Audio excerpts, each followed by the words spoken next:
Brenda? Brenda Bateman, Water Resources Department, Technical Services.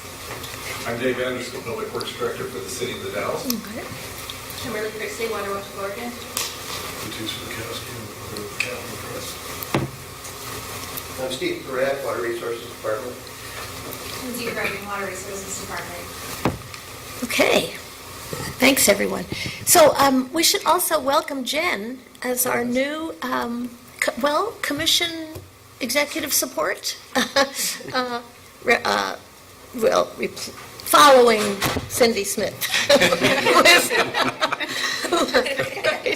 who is with us. This might be Cindy's last meeting with us. Welcome, Jen. We're so happy to have you here and raring to go. So let's talk about agenda item A. Madam Chair. Yes. Oh, yeah, go ahead. I'd like to recuse myself from this agenda item. As I said at the last meeting, have a consulting business now where I work with communities for grants, and I want to make sure there's no I have no bias, but I want to make sure there's no even perceived bias. So I'm going to step out to the audience. Oh, okay, sure. I should say, too, that we're all using tablets instead of paper for the first time, so if we look like we're fumbling a little bit, it's probably because we are. So please bear with us on that. Not all of us. Uh-oh, we'll see. Okay. Please proceed. Awesome. Good morning, Chair Reeves, Commissioners. For the record, I'm Kim Ogren, the Water Resources Development Program Manager with the Oregon Water Resources Department. Today, Becky Williams, our Grant Program Coordinator, and I will present on the Water Project Grants and Loans funding recommendation related to the Dog River Project.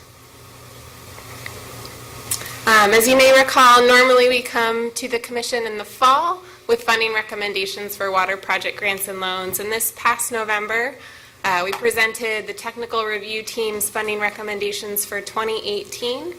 During the agenda item, there was a lot of discussion and some new information brought forth about the Dog River project. And so the Commission, I think, was unsure of how to proceed and asked the department to gather more information and come back at a later date with that information and with a funding recommendation. So today we will report out on the outcomes of the efforts that we made to gather that information. We'll talk about how to put that in context with the funding opportunity and its statutes and rules, and then we'll request a funding decision from the Commission on this one project.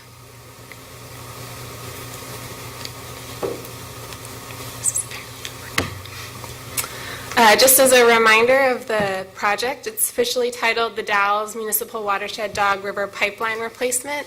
It's a water infrastructure and conservation project where the applicant, the City of the Dalles, is requesting $1 million in order to replace an aging pipeline and install a fish screen and passage at the point of diversion.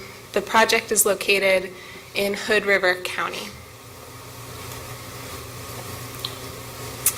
We wanted to also take some time this morning just to talk about the foundation of the funding program and what statute and rule lays out for how these projects should be evaluated and funding decisions should be made. So we're going to talk a little bit about that, which will be important context to put with the information we found as you all make a decision. So we talk about this frequently, but it's really important. The funding decisions for water project grants and loans are made based on whether a project demonstrates that it's likely to achieve benefits in 3 categories: economic, environmental, and social and cultural. These categories are of equal importance, and each of the 3 categories, there are 6 public benefits that a project can score on. The scoring is from -1 to 5, so the maximum you can get for that one benefit is 5 points.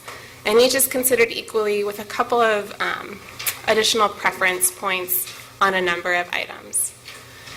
A project can score in any of those 18 public benefits and is not required to score in any particular one. It's just an opportunity to sort of gain points in that area, or if there's a detriment, lose some points as well.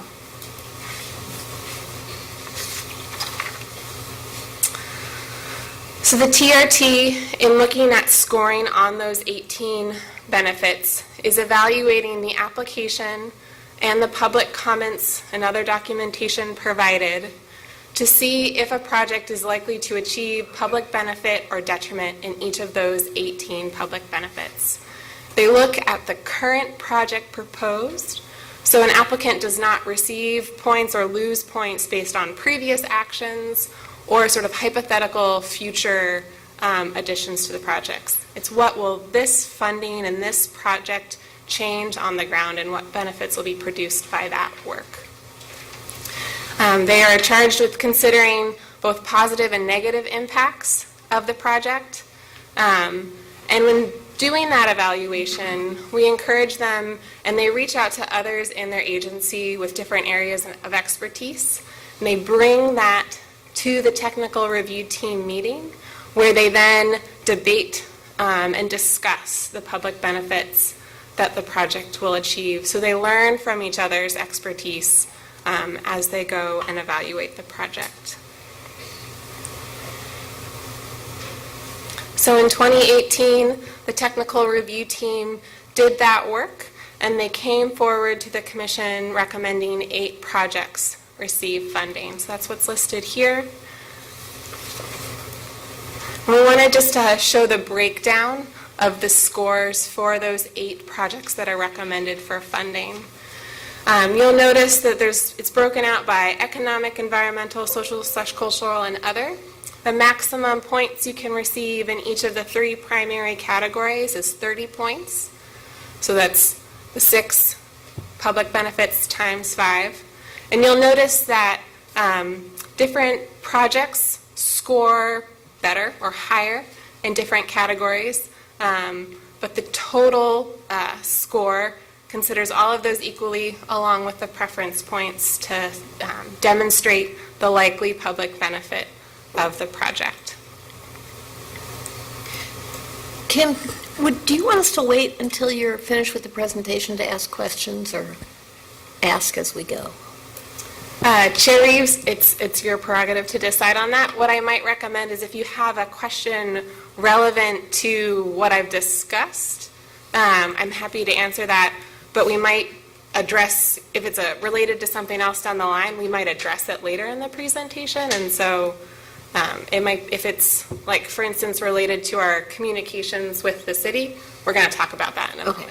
No, this is about my question is about it's a scoring question, I think. Yeah. One was, and maybe you just said this and I got sidetracked by my device, but what's in the other category? And is the statutory preference reflected somewhere in here, or is that for the commission to do? Those are the 2 questions. Yeah, Chair Reeves, I did not talk in detail about the others, so I can explain that. So for the other category, there's a total of 10 points available, and it's sort of 2 5-point chunks. So there's in the statute, there is expressed a preference for projects where there's collaboration, and then a preference for projects that divert water that they legally protect it in stream. And so you can receive up to 5 points extra in this other category if you legally protect water in stream, and then you can also score up to an additional 5 points if you demonstrate collaboration in your project. So those preferences are considered in the scoring. In the statute, the commission can also consider preferences for funding a diversity of project types, sizes. That's not considered in the scoring, and that's just left for the commission to consider. Okay. Thank you.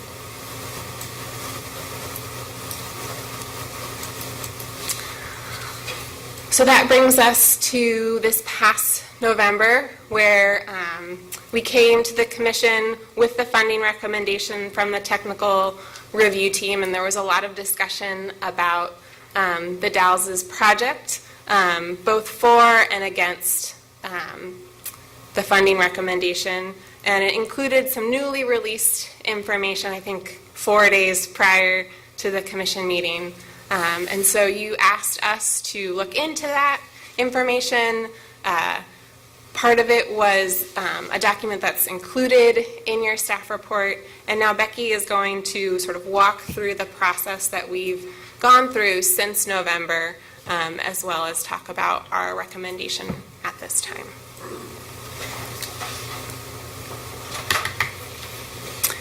Yes, so good morning. So in response to the Commission's request that we gather more information based on this newly provided context, what we did is the department engaged the city to request a copy of the preliminary assessment of the NEPA evaluation and a summary of that large document. We also provided an option for the city to expand the descriptions of the proposed tasks and anticipated public benefits.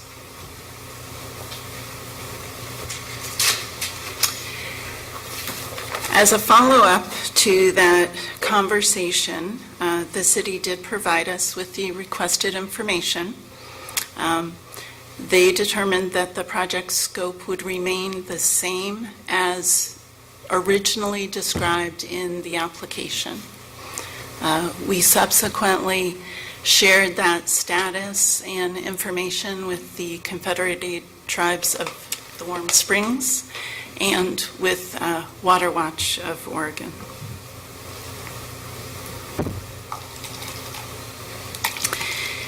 As we collected this information and took our time to review what was presented to us,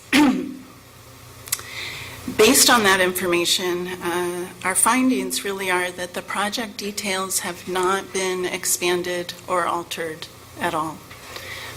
The additional information that was both presented at the November meeting and subsequent to that is not contrary to the information that the TRT previously evaluated. The potential project outcomes, both benefits and detriments, remain unchanged. The project details therein truly remain as evaluated originally by the TRT.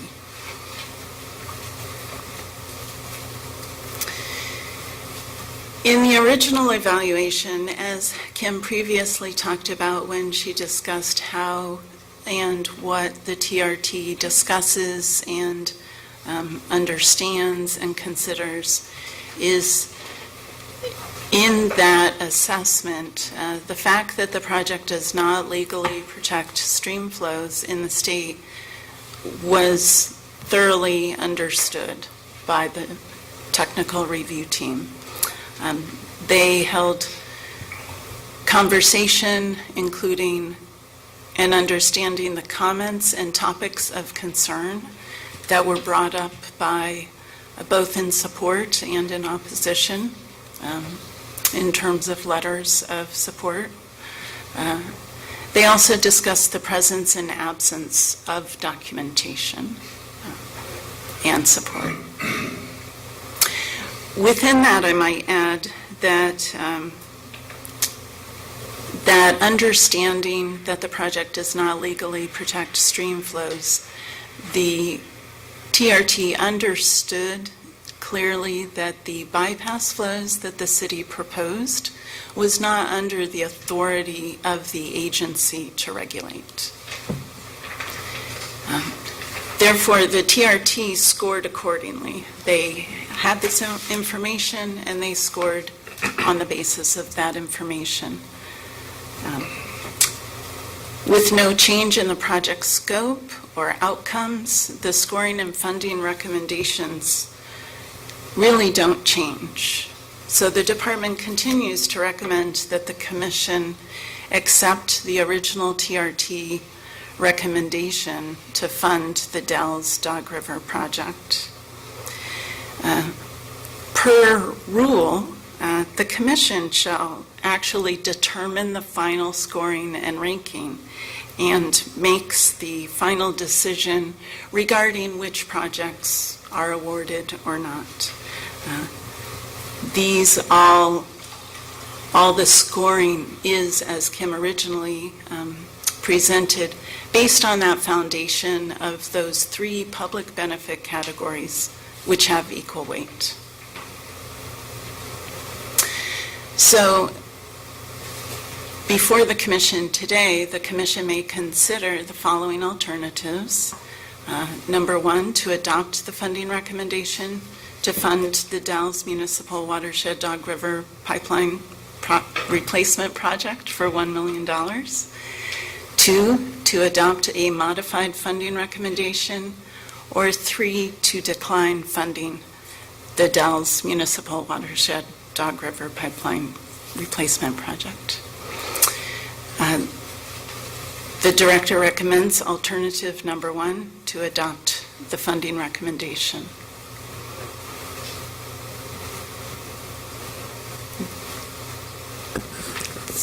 Thank you. Thank you. Any commissioners have questions? Comments? Eric? Regarding the fact that it's not protected by, the bypass flows aren't protected by Oregon, can you speak to the city's comments in its January 15th letter that they will be protected and that they will be required as a condition of the city's special use permit with the U.S. Forest Service, and that there's no other junior users downstream of that point?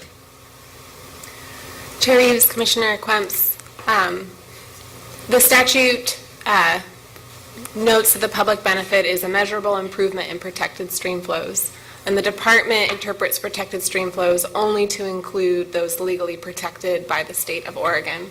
We don't have any control over whether the U.S. Forest Service would enforce what they're requiring, and so just on the whole, unless it's legally protected through one of our programs, they don't get those points. And so the TRT was instructed and scored accordingly that the maximum that they could get in that public benefit category was 0, and they could choose to do a -1 if they thought there would be a detriment.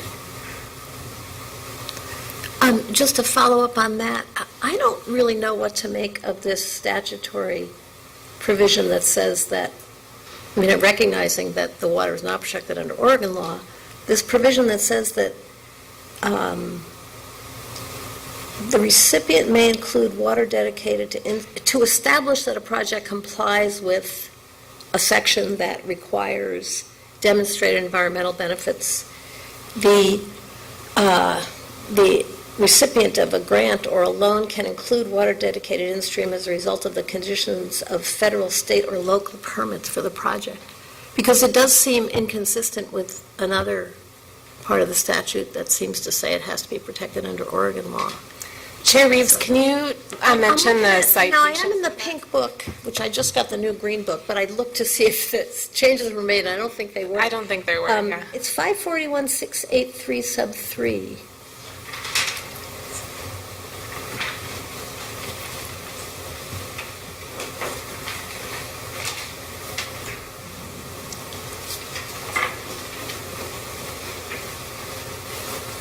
Chair Reeves, would you mind repeating the Sorry. question? So the statute seems to say, generally speaking, 2 things about dedicating water in stream. We like it, and protecting it in stream. We like it and would prefer it, but basically that it has to be, in order to count, in order for a bypass flow to count, it has to be protected under Oregon law. But then there's this other provision tucked in that says, to establish that a project complies with subsection 1B, which is about demonstrating environmental benefits. The loan or grant recipient may include water dedicated to in-stream use as a result of the conditions of federal, state, or local permits for the project.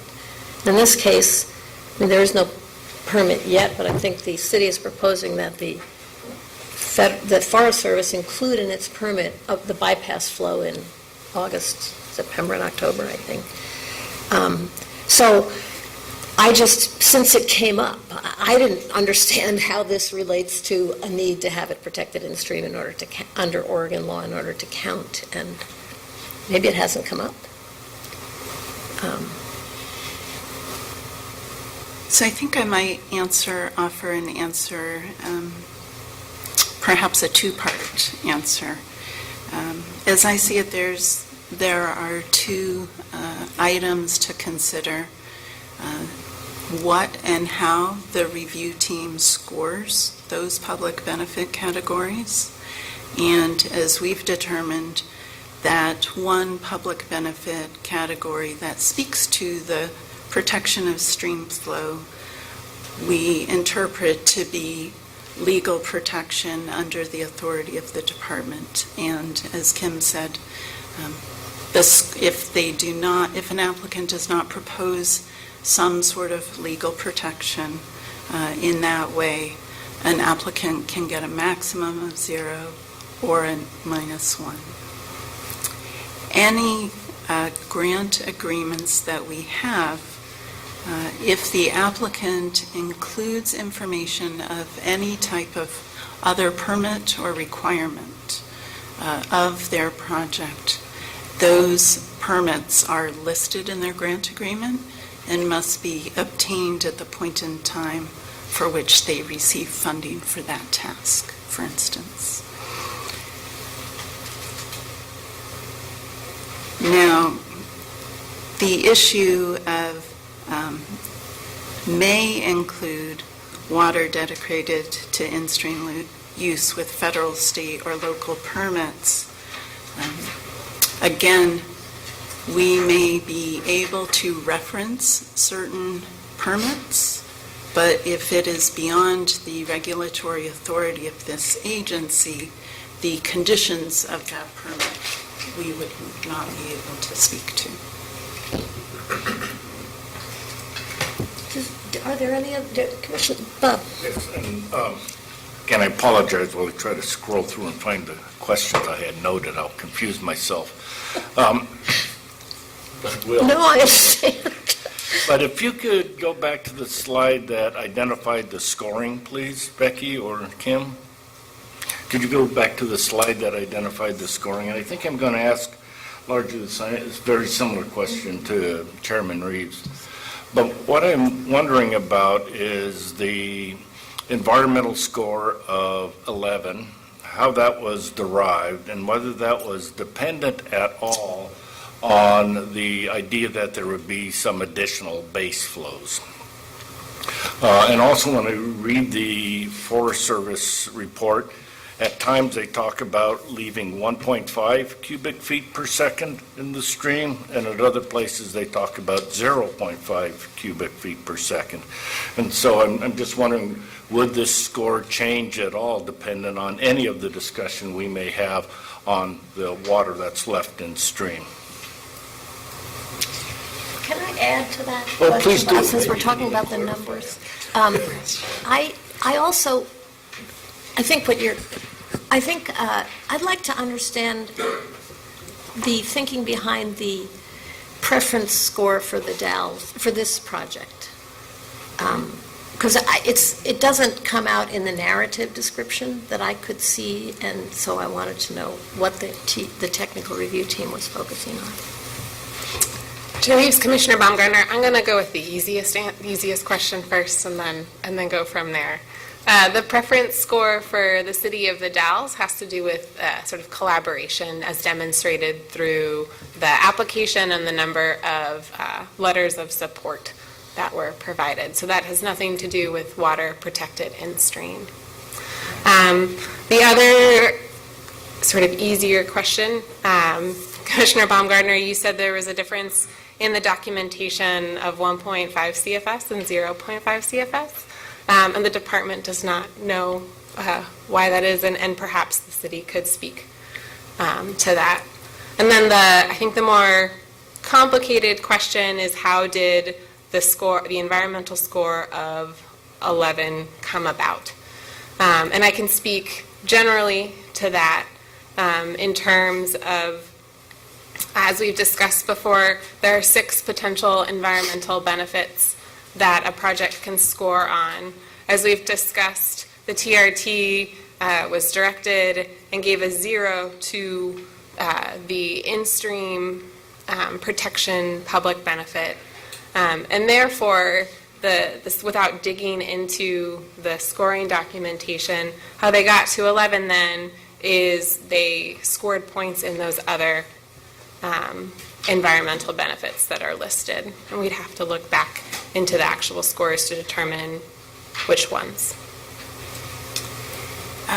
Chair Reeves, Commissioner Baumgartner, to further describe the content of the environmental category questions, there are questions that relate not only to the legal protection of water, but also to questions of quality of surface water, groundwater, conservation of water, resiliency to climate change impacts, and addressing limiting ecological factors in the watershed, as well as measurable improvements in groundwater levels. Each of these 6 sub-level questions attempt, I believe, to address different pieces of environmental consideration. And so, however a review scorer assessed each one of these more narrowly focused questions and the applicant's answer to that is how you get to a score of 11, which actually, as previously mentioned, you can see through all the scores that they demonstrate the strengths and concerns of the various proposed projects. Generally speaking, in that 5-point scoring scale, scores are hovering around 10 or so indicate minor benefits. Indicate what? I'm sorry. Minor on that scale of.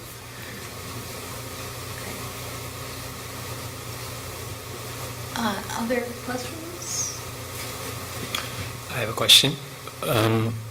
In November, when we considered this, I think one of the additional requests that we made was that the various parties expressing support and lack of support for this get together and see if there could be changes in the project that would satisfy some of the concerns, for example.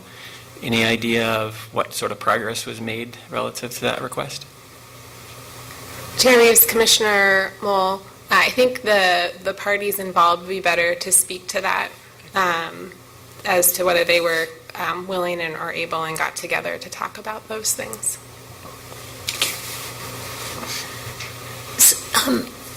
I wanted to, I think that some of this is about going forward.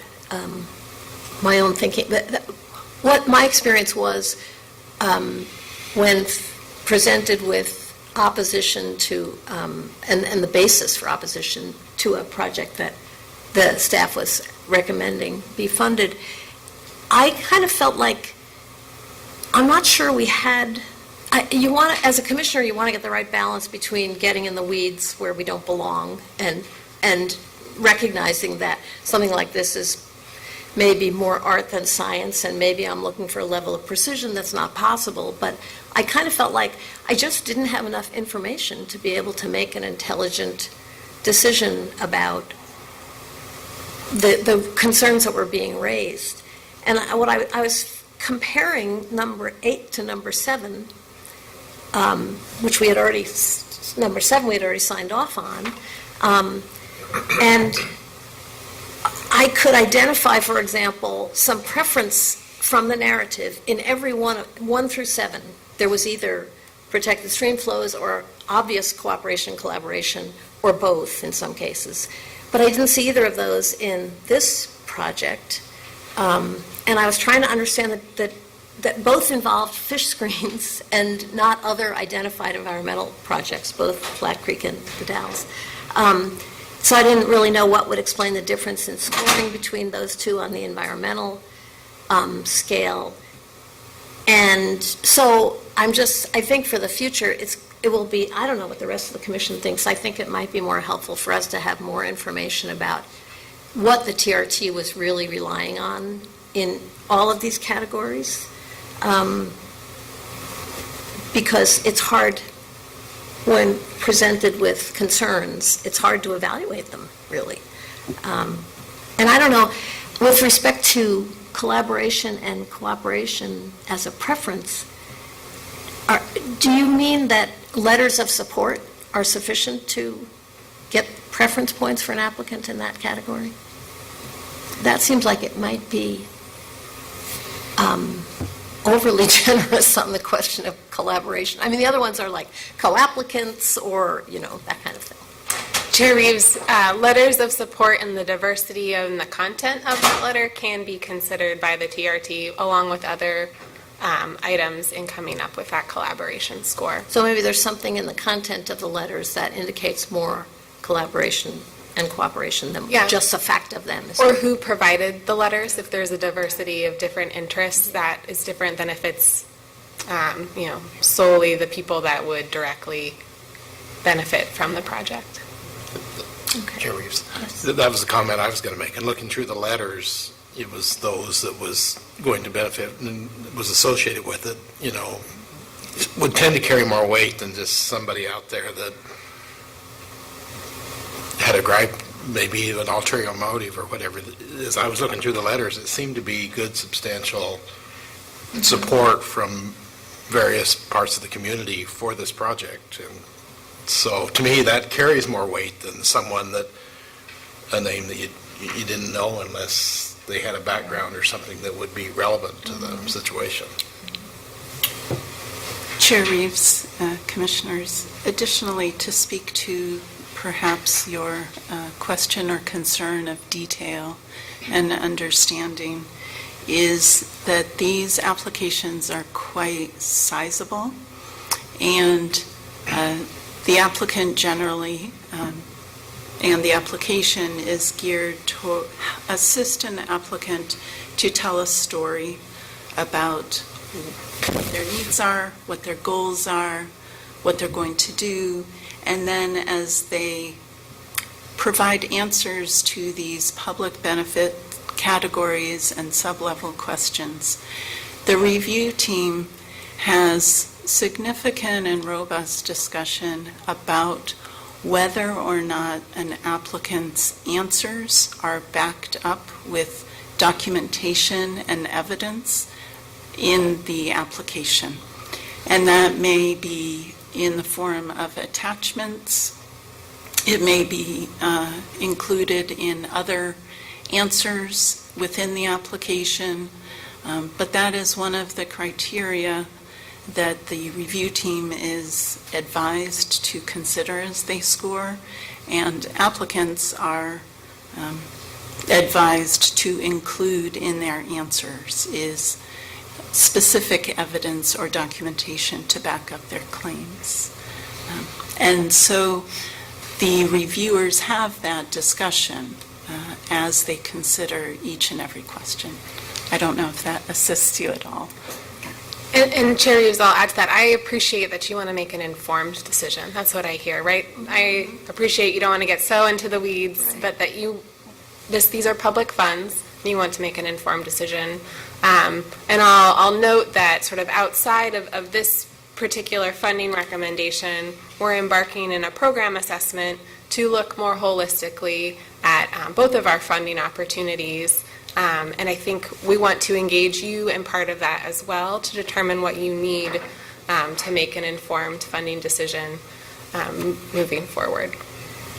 Well, as I look through the letters, I see the county commissioners, I see Main Street Citizens Group, I see Health Department, those that directly see the benefit of it.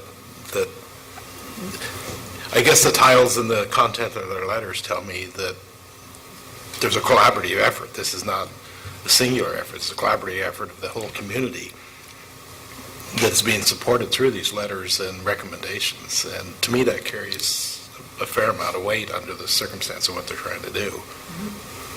Yeah. Eric? So, Madam Chair, I'm wondering, to clarify the collaboration, do you distinguish that by people who are actually involved in the implementation and funding? They're actually helping implement the project from general letters of support? Is that? That's how I think This looks to me like that's what was intended, but I wasn't around when it got adopted. I'm just reading the words in the statute, so. Chair, Commissioner Combs, if I might add, in our public evaluation or public benefit guidance, which I'm not sure we included in your staff report this go-around, it talks about how you score in that collaboration category from sort of like the opposite of like working together, -1, all the way up to something as robust as like place-based planning, where there's collaboration in both identifying the project and implementing the project, and how there's a scale in between there. So letters of support are sort of a lower level than if it's a project where everyone is working together to implement that specific project. But there's that scale, -1 to 5, even within that item. So with, Eric, can I did Joe? a follow-up question that's related to the TOT's project summary. It talks about some of the benefits, including reduced reliance on well use in a critical groundwater area, enhanced flow metering, install fish screens and upstream fish passage structures. Some of those are very tangible, demonstrable benefits. How is the reduction in the use of the wells committed to, so that they're actually using less of it rather than using both sources? The technical review team mentioned that and said the application could be improved by including details to support claims of improvements in groundwater levels. So I don't know whether that got added, whether there was any documentation added to address that. Chair Reeves, Commissioners, that might be interpreted as one of those instances where there are claims in an application to achieve a public benefit, and the evidence or documentation may not have been robust enough to provide that verification for the review team.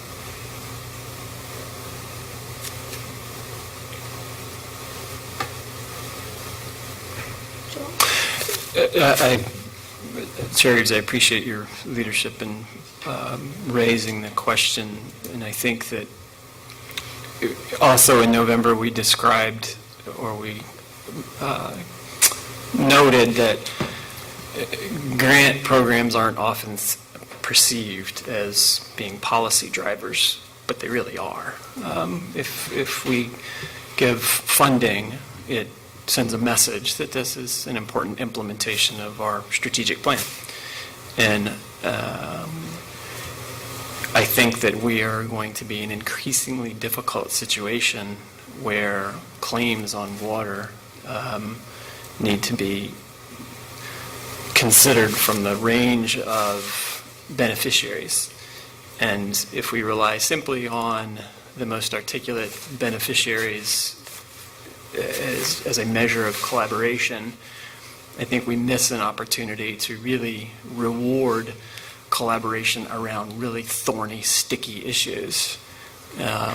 And I get the sense that in cases where keeping water in stream versus having a traditional use, we still aren't there. We still haven't developed good ways to truly collaborate around difficult decisions. And again, I'm curious how that is improving in this particular case. But in terms of looking at the program going forward, I would love to reconsider that measure of collaboration to be more than simply a wide range of users, unless we really can integrate the in-stream flows and the out-of-stream uses as we've described in the strategic plan.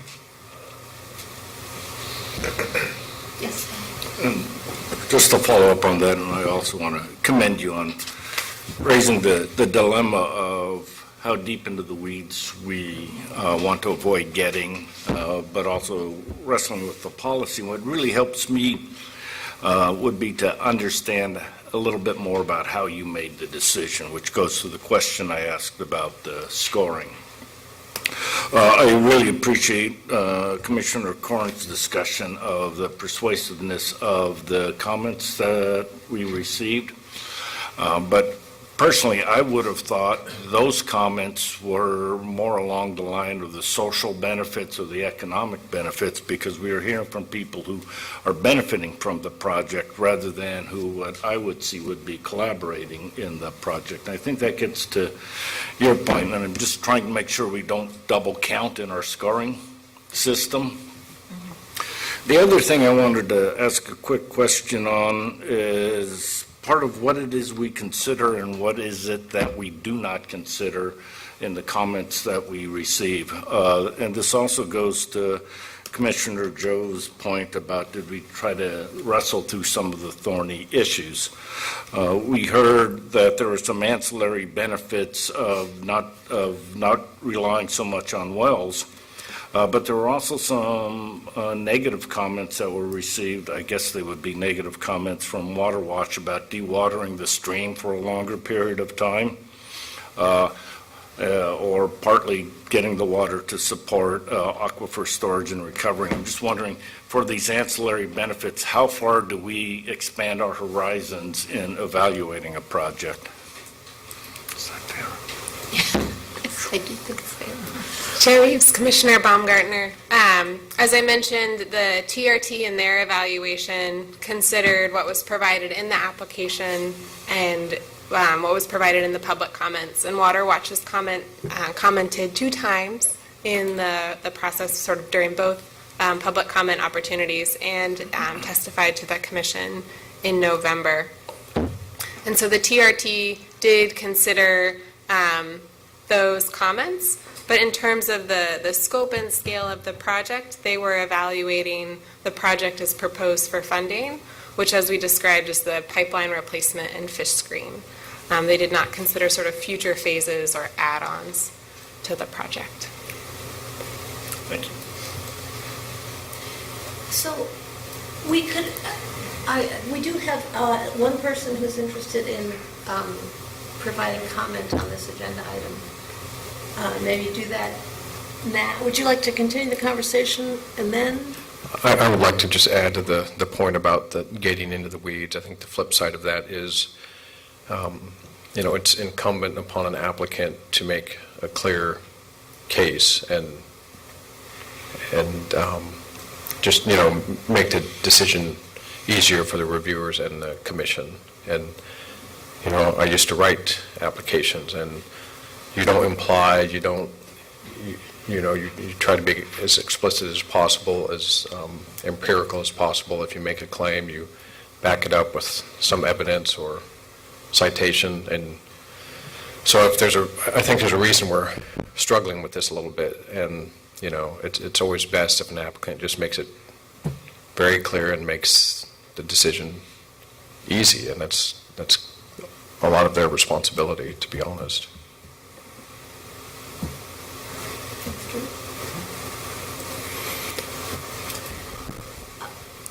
I'd suggest that we do public comment and then we can continue the conversation.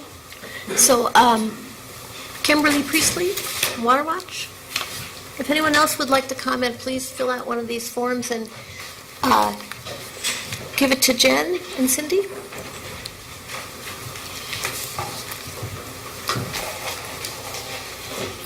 Chair Reeves, members of the commission, for the record, my name is Kimberly Priestley, and I'm here representing Water Watch of Oregon. Kimberly, would you mind getting your microphone a little closer? Sorry. Thank you. I did have prepared comments, but I think I'm going to put those aside for now to address some of the conversation that has taken place today. Most notably with regard to the scoring issue. First of all, I do want to compliment the department, because since the first round of applications that came into the state through this, there have been a lot of improvements, including, I think, 2 really notable step forward. One is, in the first round, people were getting points for saying that they were putting water in stream when they weren't actually protecting it legally in stream. And so the department, I think, heard that concern and now is directing people that if the water is not legally protected in stream, it can't be scored there. So thank you for that. We also want to commend the department for putting together what we feel is actually a very good guideline to the TRT. You know, they spell things out, they say things, you know, they direct the TRT members that yes, the claims need to be demonstrable, you know, so they do provide good direction. That said, as we've mentioned, I think the last couple times, we're still seeing some problems from our point of view with the scoring. And I think most notably, and I believe I raised this last time, is the discrepancy on some of these projects between the environmental scores granted by the more sort of development agencies, if you may, such as Regional Solutions, Business Oregon, and Department of Ag, versus the folks that have more expertise on environmental issues, including DEQ and ODF&W, and on some issues, I would say, the department. So for, and the Dog River Pipeline Project actually highlights this problem. In the review, we did do a public records request to get the TRT scores, and that discrepancy, sort of high versus low, depending on what type of an agency was looking at it, was present here. I think the sort of the most salient example is comparing the scores of ODA to DEQ. ODA granted 21 out of 30 points for environmental benefits, while DEQ only granted 3 out of 30 points. And to us, that kind of information is troubling, to say the least. And so, you know, just to dig in even deeper on that point, so there's one question that asks about a measurable improvement in the quality of surface water or groundwater, and that is allowed 5 points. DEQ gave it 0, and Department of Ag gave it 4 out of 5 points.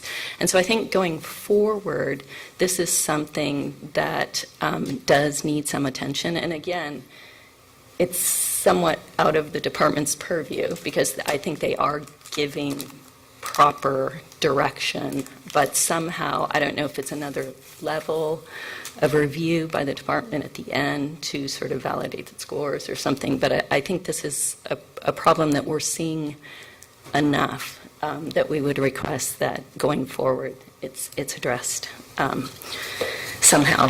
The other point that I would add as far as the scoring is the statute does allow the department to bring in other experts. So in addition to the agencies that scored this one, it also allows, there are 2 other points. They can bring in tribes where their interests will be affected, and they can also bring in basically any outside expert. So in this case, or, you know, in other cases as well, I would suggest that if it's a project that will have an impact or potential impact on endangered species, that the relevant federal agency be brought in. In this case, it would have been NOAA Fisheries. And actually, one more point on the scoring is there was some discussion on the negative scoring, and I think that's something that could use a little more sort of work/dissection. Right now, there's only a possibility of having a -1 score, and so it sort of limits that. And we're seeing it rarely used. And I think if it were expanded, this is an issue that was discussed in the rulemaking, I believe, and at some other policy levels. But I think that's something that I think deserves more discussion because it's complicated. Like, for instance, in this instance, because the pipe, you know, it's not just a pipe. I will back up just to say they're not proposing just replacing the pipe. The pipe right now allows 12.4 CFS diversion, but this actually expands it to 26.3, so it's more than doubling. And so the on-the-ground effect of the whole package is, yes, they are proposing bypass flows for 3 months, which are critical to to fish, and I appreciate that. But then, because of the expanded pipeline capacity, there is the ability to dewater the stream for months that the current capacity would not allow. So, this is, it's complicated in that I'm not sure a score of -1 even gets you there. If there were a broader, if say you could get to -5, then I think it might be easier to balance some of these. But anyway, those are just our comments on the scoring. And I will just say, again, we have seen, we've been really involved. We were involved in the legislation, rulemaking. We've commented on pretty much every project that's come before the commission, and we have seen some really great projects go forward. And I think that's a real testament to the work that went behind this program. That said, we do believe that the Dog River project really doesn't meet the mandates of the program. As I said before, I'll just say it again. This project is an expansion project. It will expand capacity from 12.4 to 26.3. It will allow the city to dewater the river 9 months of the year. While I know the department, has a different interpretation on this, but we will say that we do think it's a consideration that this expansion of the pipeline will allow the tripling of capacity at the Crow Creek Reservoir, which currently has, the city has a permit to expand that reservoir with a deadline of 2021. And it will also allow the pulling of water for the ASR permit, which the city did get a limited license for this fall, and that would allow 16.7 CFS. So I appreciate the point made that, the project before the commission is the replacement of the pipe to this larger capacity, but we would say that it's relevant that there are pots where this larger water could go. Water is not going to remain static if this pipe goes in at this size. So we do think that's something to consider. And again, there are ESA issues related to this, and because of the increased capacity and diversion, there would be a harm to in-stream water rights outside of those those 3 months. Actually, I'll take that back. There would be harm to in-stream water rights year-round because that 0.5 CFS isn't protected in-stream.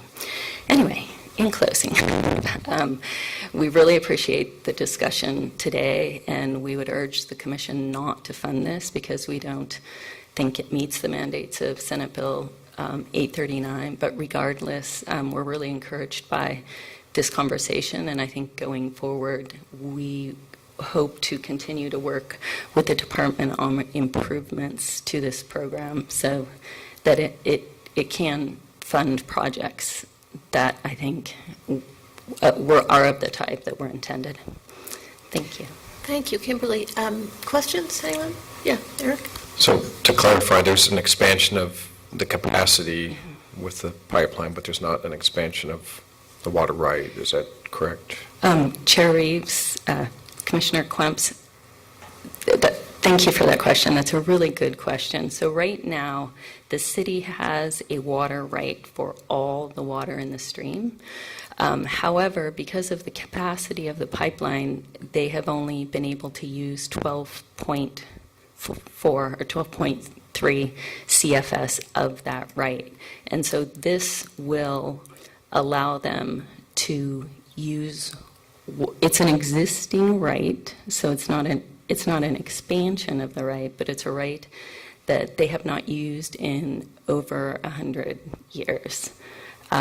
So it's the on-the-ground effect is the use will be greater under this existing right. And, I think there are issues about ready, willing, and able, being ready, willing, and able, and forfeiture and stuff, but I don't want to muddle this conversation with that.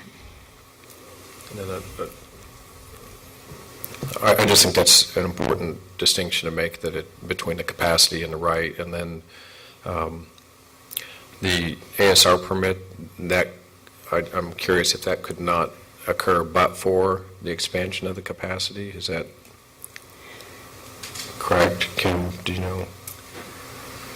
Chair Reeves, Commissioner Quimps, I don't have an answer to that. I don't know. I'd look to others in the department.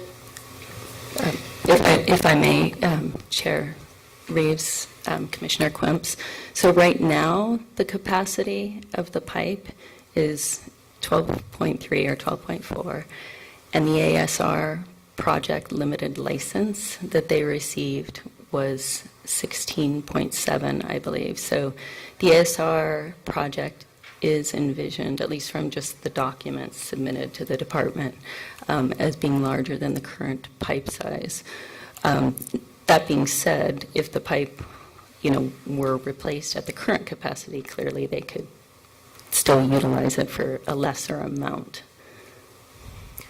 We do have a request for comment from Dave Anderson from the city of Dallas, so he may be able to add to that, too. I have one comment, too, is one of the reasons this is being replaced is because of severe leakage. So in my way of thinking, at least at this point, stopping the leakage, you're not going to see any increased use, at least in the near future. Perhaps at some point with population growth and all that, but you're fixing a leaky system that's leaking like a sieve. So that, to me, is a real benefit of this that will help to address some of your concerns that was not mentioned in this process. That was it 1 million gallons?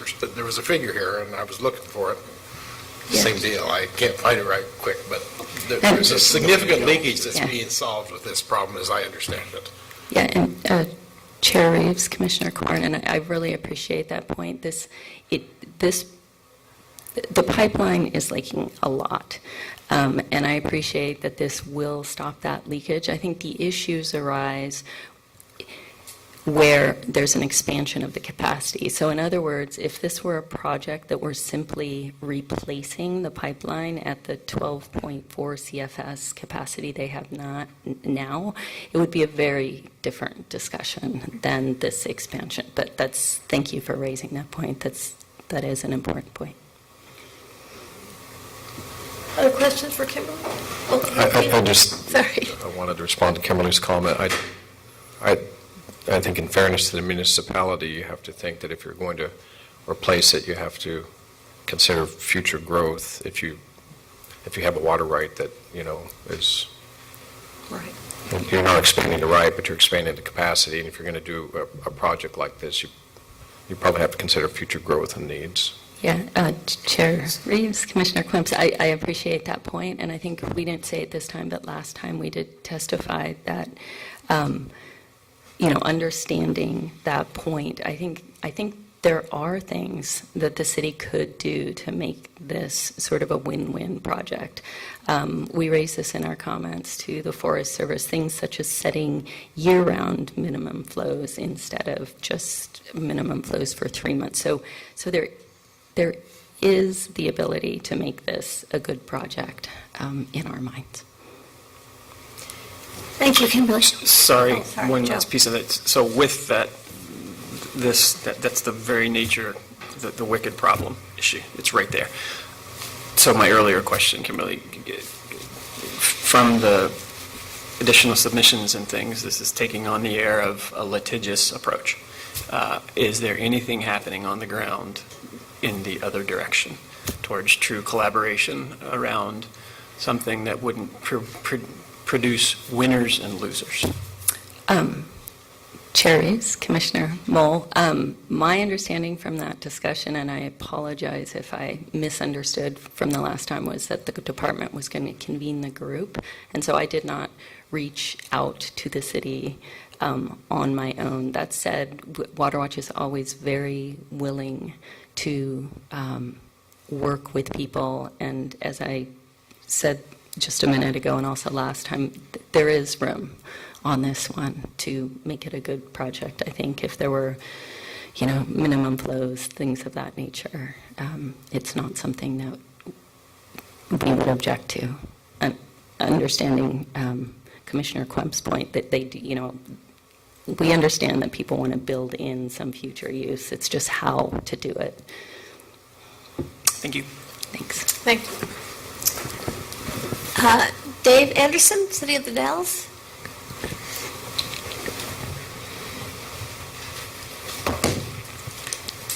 I was checking to see whether to say good morning or good afternoon. It's on the cusp. And I guess it's good afternoon. Chair Reeves, Director Byler, and Commissioners. My name is Dave Anderson. I am the Public Works Director for the City of the Dalles. I think I forgot to say that the last time I was here, and I apologize for that. I do have just a couple of opening comments, and I think I would like to spend most of the time trying to answer some of the questions that we've already heard raised, and in some cases present a little different perspective and some hopefully additional information. The City of Dalles, of course, is the applicant for the Dog River Pipeline Replacement Project. The city supports staff's recommendation as presented to the Commission today to fund this project through the Water Projects Grants and Loans Program. This project, as we all know, has received a pretty high level of scrutiny, and it may be a different level or a higher level of scrutiny than some of the others, and we understand some of the reasons around that. But just to review, the project's been evaluated by the TRT, and after that review, using consistent methodologies with all the other projects, they recommended the project for funding. The project has been the subject of an environmental analysis on the federal level because the project is located on Forest Service property.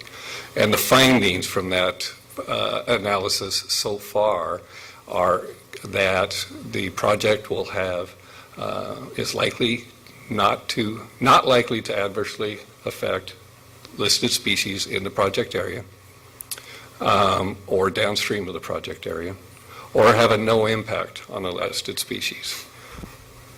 The project was then reevaluated at the direction of the Commission by WRD staff, and was again recommended for funding. I hope that there is not going to be a changing of the standard of review or standard of approval or standard of evidence for this project compared to that was used in the evaluation and the authorization for funding for the previous projects. With all that, the city urges the Commission to honor those recommendations and authorize funding for the projects. And with that, I would just like to spend the rest of the time maybe answering any questions. I didn't write them down as I came up, but I did hear a number of them that I think we have some additional information to offer. And Bob? Yeah, I don't know if maybe it's a question, but I was wondering if you could just help me understand what the Dalles' long-term plans are for water, how the project does really fit into the ASR that we heard about or the reservoir expansion, so I can better understand what Commissioner Klemps was talking about, the long-term plans for water supply for the Dalles. Yeah, thank you for that question. I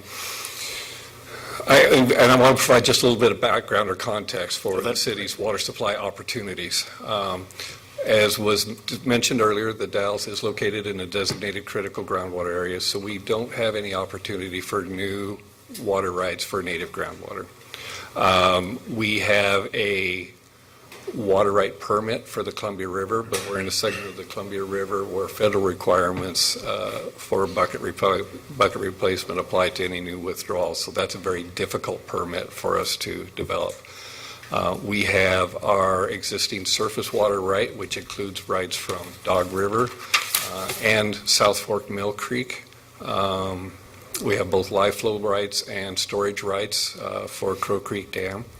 We do have a permit, as was mentioned previously, for a future expansion of Crow Creek Dam.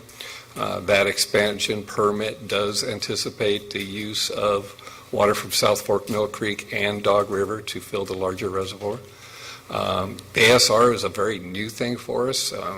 Just for a little bit of temporal context, we submitted the proposed action to the Forest Service for the Dog River Pipeline Replacement Project in 2010. We've been going through the NEPA process ever since then.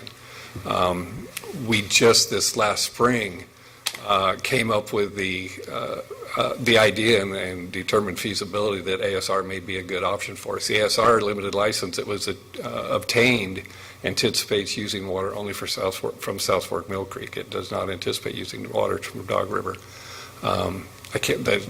The expansion permit for the dam did include Dog River water and South Fork Mill Creek. So it's completely integrated system, obviously, as we move forward. But the sizing of the pipeline for Dog River did not in any way anticipate ASR, nor is ASR dependent on it. Did that answer your question? Yes, it does. Thank you. What did determine the sizing of the piping? We did have this permit for increasing the capacity of the dam in the future. We have been looking ahead with the Forest Service toward this project for over 20 years. We have documents from 1995 where the Forest Service was doing watershed analyses, and at that time in those documents we anticipated we might be putting in a 36-inch line, just knowing that with the water right that we have, and a really good point was made earlier, that we are not seeking to expand our existing water right or apply for a new water right. We're looking to incrementally develop into our existing water right, which is not an unusual situation for municipalities at all. In 2006, we updated our water master plan.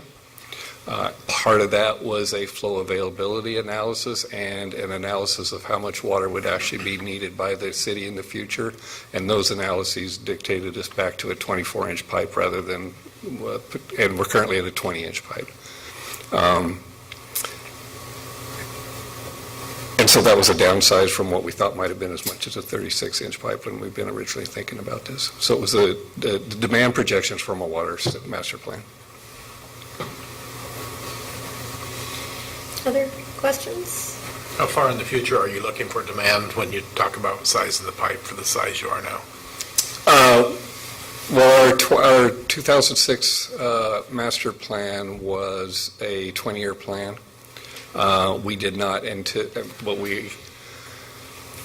expect to reach build-out within our urban growth boundary within that 20-year period, and we need to plan water supplies a little bit further than that. But so we basically sized around the available supply in Dog River within our water right. So we're around, currently build out looks like it's about within our urban growth area at around 2037. And we expect with this projects and the others that we have are working towards to be able to meet that demand, that build out in 2037. Now, things happen and the economy gets hot and development happens a lot faster than we would have ever anticipated. In fact, the ink was not dry on our master plan in 2006 before we had to do an amendment to accommodate some new industries that were moving in town that we had no way to anticipate was going to happen. So we shifted that curve within about the first 2 years of our plan. I'm sorry. I did hear the question about collaboration a number of times, and I really would like to expand on that or try to respond to it a little bit. You've already talked about the letters of support and the entities that it involves. I wanted to, this is the third time we've actually applied for funding through this program. In the 2017 cycle, we actually had a letter of support from Oregon Department of Fish and Wildlife because we've worked closely with them on this project to be sure that we were identifying the state identified fisheries needs around Dog River. They did not submit a letter in 2018 because there was new direction provided within the department. I think they were maybe part of the review process, and they felt it was inappropriate to be also providing letters of support. I still wanted to at least put the letter from 2017 in, but I believe in our narrative we indicated that we had been working closely with ODF&W for over the years developing this project. We've been working closely with the U.S. Forest Service over the years to develop this project. The project was scoped publicly by the Forest Service twice, once in 2012 and once in 2016. In response to this public scoping in 2016, Confederated Tribes Warm Springs expressed an interest, and so we had conversations and contact with them. Our original scope for the project submitted to the Forest Service in 2010 did not include any bypass flows. We had the fish screens, we had fish ladders, we were offering all of those on a voluntary basis, a culvert, obviously the reduced water loss due to the leakage were all elements of the project, but we didn't have any bypass flows. From those conversations with Confederated Tribes, it was expressed to us that they had a very high level of concern about flows in September and October. We amended, in response to those conversations, the scope of our project to provide the bypass flows in September or October.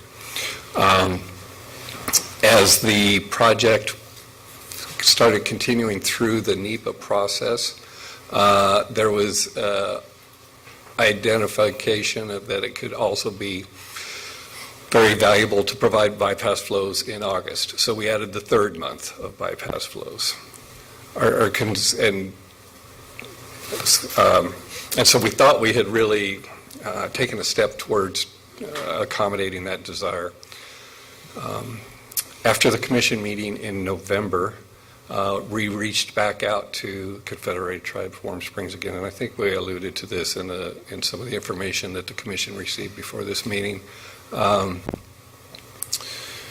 we were somewhat disappointed, I guess, in their response, in that their position has changed from where we thought they were when we last talked to them in 2016. And that is particularly around issues of the size of the pipe. In 2016, they understood that, and we just talked about the permit that the city has to raise the dam, and that putting in a larger pipe would allow the filling of a larger dam and filling it sooner in the season, and then being able to rely on storage. And they were expressed support for that. They said, we really wish you had the money to do the dam project now and provide some more opportunities. When we talked to them in December, after the last commission meeting, they shared a different position with us.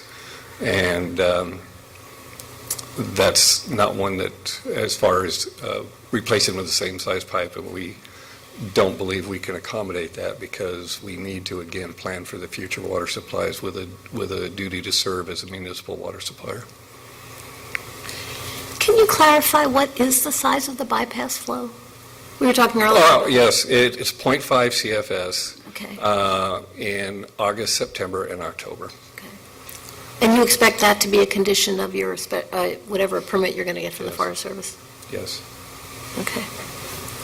Thank you. And in fact, we provided public comment. You may have seen in the preliminary assessment, they only identified September and October. We provided comment to them during the public comment period to add that third month back in, because they had overlooked it. Other questions? Really helpful, really appreciate the historic perspective and the demonstration of adaptation. I'm curious if, as this goes forward, what's the mechanism whereby if we observe things in stream flows that we don't anticipate bad things, what's the mechanism, what are the mechanisms by which the city could decide to tighten down the volume running through the pipes in the face of what seems to be continued increased demand for the water? What are the public forums? What are the mechanisms by which you'll be able to say, whoa, folks, sorry, can't give you quite as much water as we had promised because we're dewatering the stream? Well, I guess whatever those mechanisms would be through whatever the state has available or the department has available for some sort of a reduction of an existing water right and what those challenge or the basis for that would be. I guess the other mechanism would be if there were some finding of harm through an ESA action.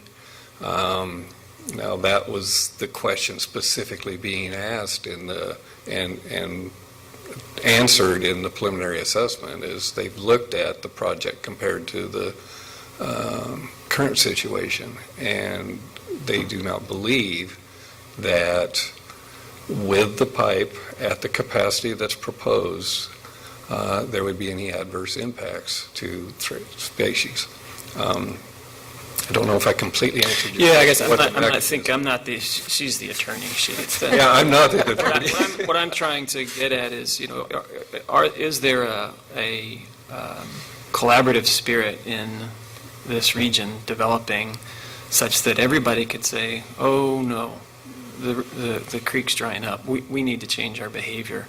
And it's okay that we're not getting all of the water that we legally have the right to because we value that stream and that in-stream flow. I don't hear,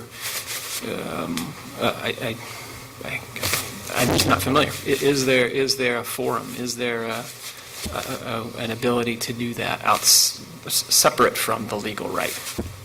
Well, I think there is. I mean, we have a really good working relationship with the Forest Service. We have joint management agreements for the watershed itself.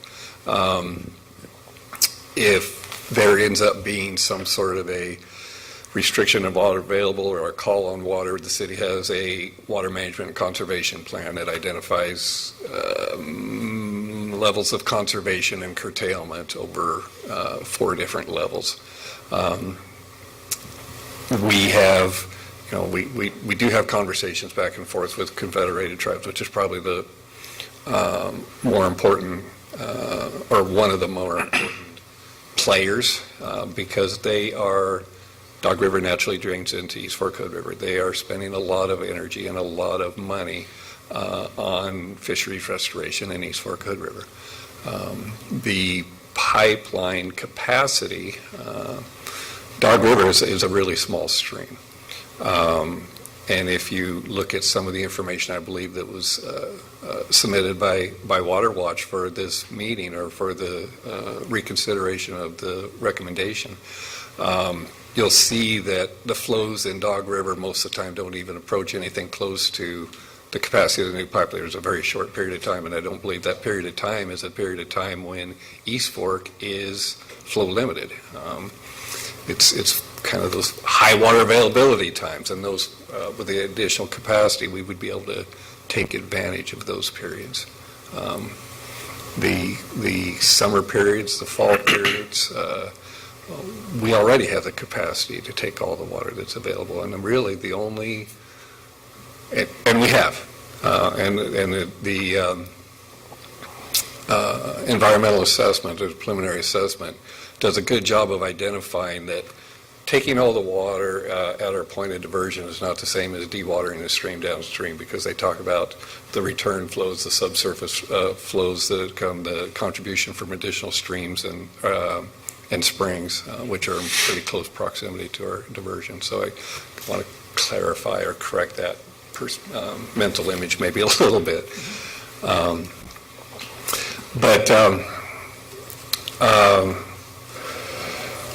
Sorry, I lost my train of thought. I was going somewhere. Okay. But anyway, did I answer? Yes. Okay. Kathy, did you have a question? Yeah, I have a question. I know that fish screens and bypass and ladders require water to actually function. How much is actually planned to be going through for the fish return from the fish screens and going through the ladder? The screens that we're going to utilize will be an in-channel structure that doesn't require flow past it. It's just going to be more the basket-style screen that sits in the channel, and we're just preventing the fish from getting into the diverted flow. Okay. So there isn't additional flow required for that. The fish ladder, as was suggested to us by ODF and W, will be more seasonal in nature. We will use the .5 CFS in August, September, and October to operate Right. that passage, and then the rest of the year, when there is flow beyond, in the stream that's beyond what the city's needs are, and we're providing bypass flows in the winter and spring. And that will be, everything in the stream that's beyond the city's needs for diversion. Okay. Thank you. Any other questions, comments? Thank you, Mr. Anderson. Appreciate it. So, excuse me. Further conversation? Ready to call this question?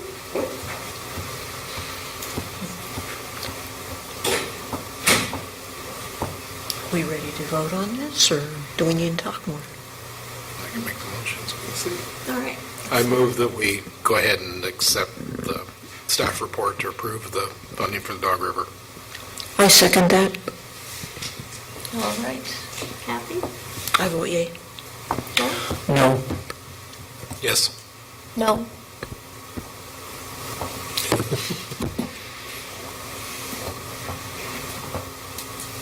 Yes. I vote yes. I think that carries. The yes carries. Thank you all very much. Can I just make I'll try not to keep us too long, but I do think going forward, we have some work to do about how the projects are dealt with among the review team, and then what comes to the commission to help us make a decision.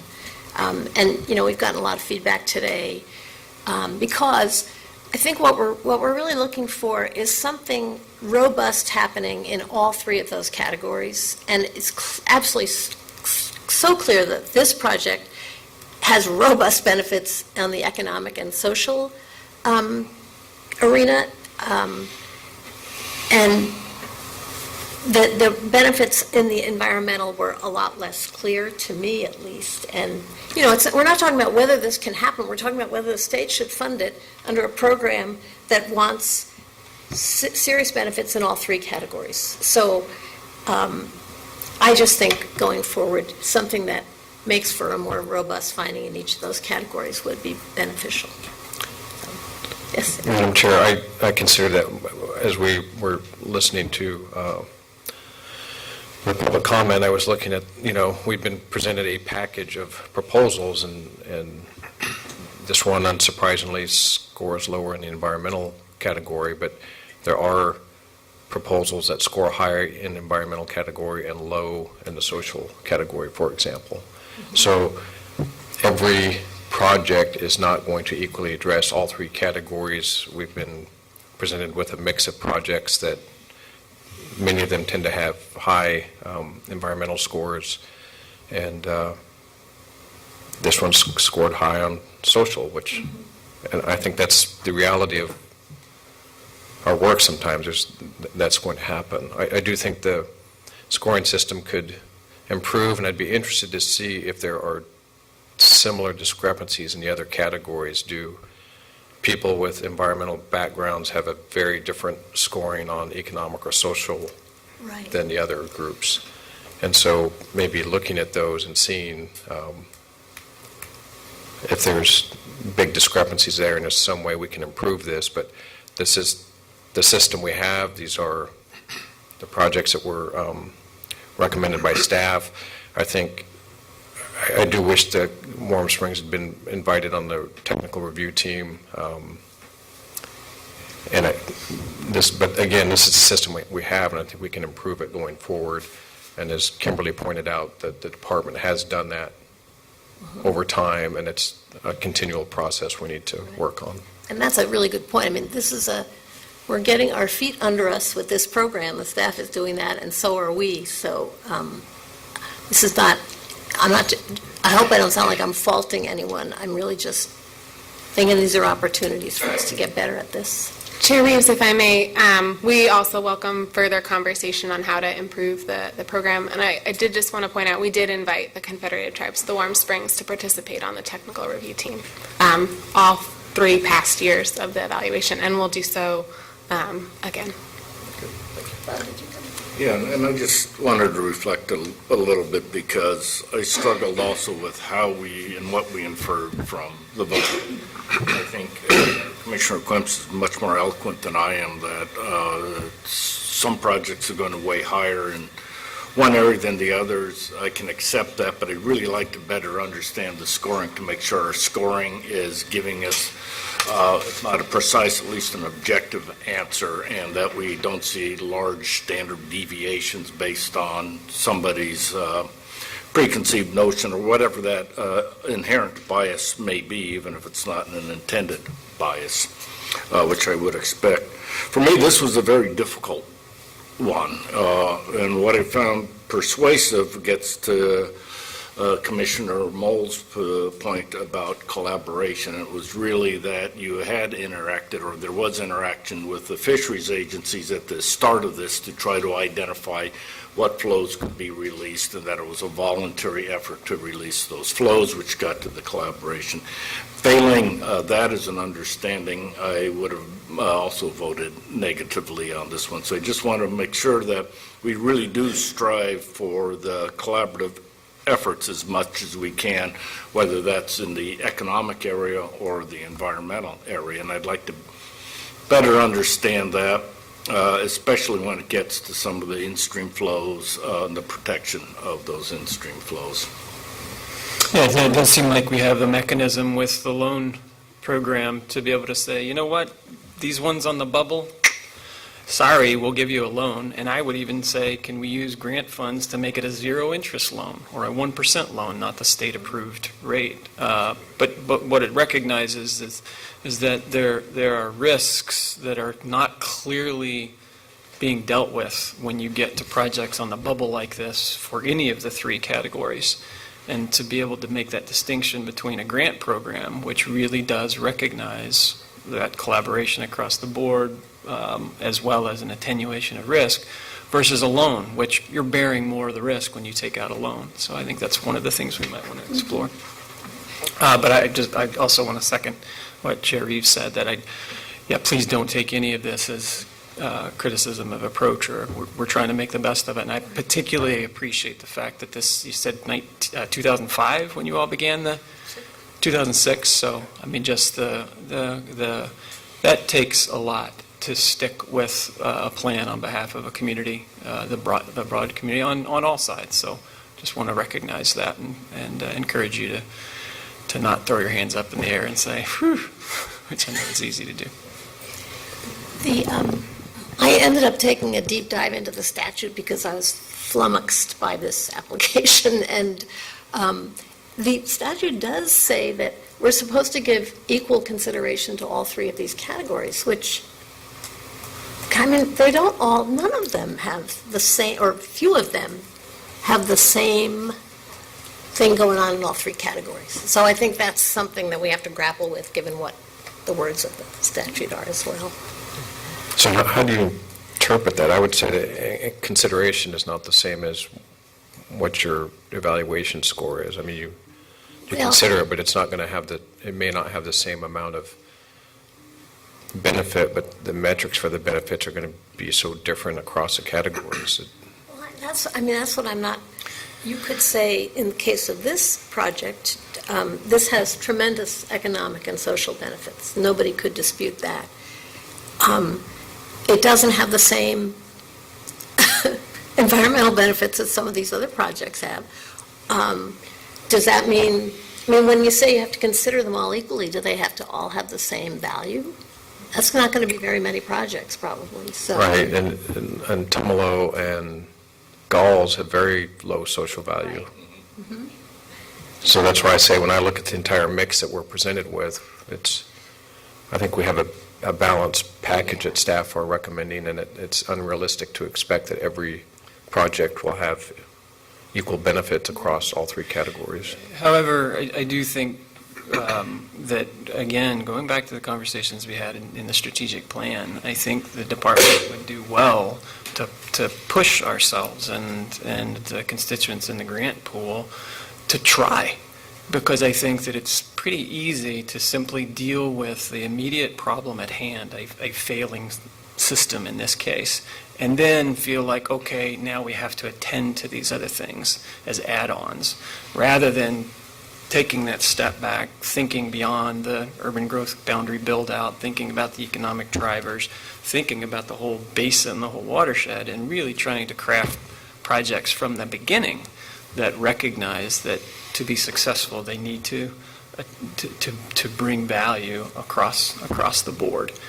I think we're still caught in a cycle of here's our primary need, and now how do I deal with these additional considerations, rather than here are the 3 considerations that we need to start with. It's a heavy lift. That's a high bar, but I think we need to push it. That's what we said in the strategic plan. Okay, that was a lot of feedback. Let us know if you have questions. Thank you. So we'll adjourn until, when will we adjourn till? We're scheduled at 1 o'clock? What is that?